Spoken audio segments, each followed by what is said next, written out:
morning. Good morning. There you are. Sorry, I'm just adjusting the camera thing. Yeah.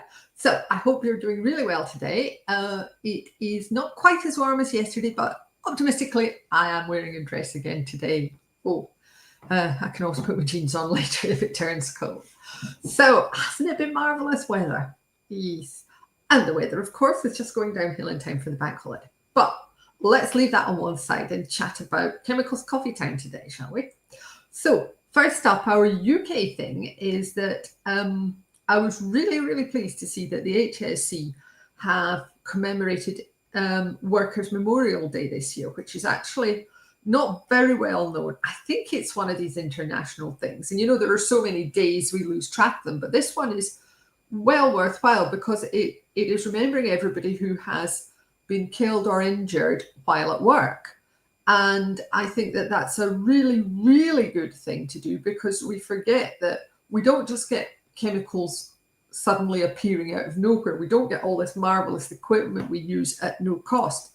People have given their time and sometimes their lives to produce the raw materials, to go through the incredibly long process of finding chemicals that work and putting things together.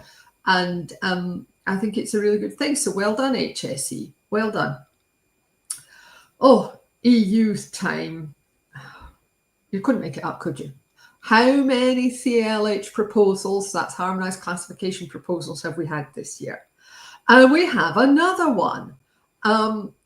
This time it is what they're calling phenol styrenated. Bit of an unusual chemistry, you might think, but I am just going to pop the link below this video now in case it's of interest. Because you never know who's watching on LinkedIn. So if you are involved in this chemical and you're not sure about the classification they're proposing, which is H400, H410, that's aquatic acute 1 and aquatic chronic 1, then feel free to mention it. And also, if you're in the UK, remember, this is your chance to comment, because if the HSE then look at it and it's already been looked at in Europe, they treat the public consultation as being the European one, and there won't be a chance to comment here in the UK.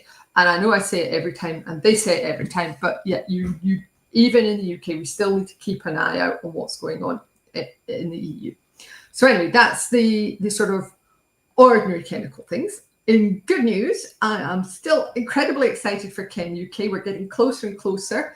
I'll be there with the Chemical Regulations Self-Help Group on stand E139. And we will also be running one of our famous meetings in the morning of day 2. More on that coming soon.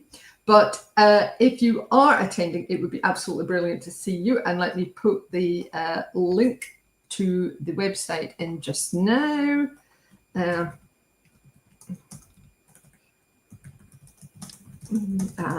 trying to type and write at the same time, as you know, never a good idea. So I'm just putting the link there. It's free to attend. All you need to do is to log in and get your free badge.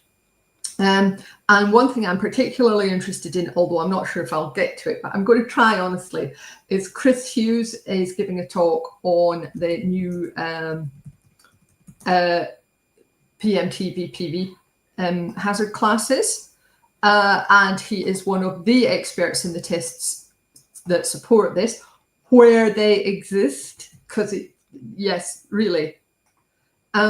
So Chris is giving a talk that no doubt will be very good, and the details are also going below this video now. So that's it for me from today. Apologies if I seem a bit tired. It's been a dramatic week, put it that way. Does anybody else have a Skoda Yeti that has an intermittent fault? Yeah, going into limp mode unexpectedly and then equally unexpectedly repairing itself, usually on a motorway. Yeah, didn't think it was just me. So anyway, what have we got for our reasons to be cheerful? Let's see. Let me see. It is Hale and Pace. I thought we'd go back to the 80s and 90s when comedy could actually be funny. And this one is a can't remember seeing it at the time, but it's Guide Cat for the Blind. And I'm popping that in there below this video now. So that's it from me for today, pretty much. If you like what I've chatted about and you want some more details, more information, then you can always sign up to our email newsletter here. Hang on. Told you I was a bit tired, didn't I? And there we go. That's it. Like, share this post, the usual. But yeah, so it's been lovely to catch up with you, and I look forward to chatting to you again next week when I will be even more excited about ChemUK. Take care of yourselves. Bye.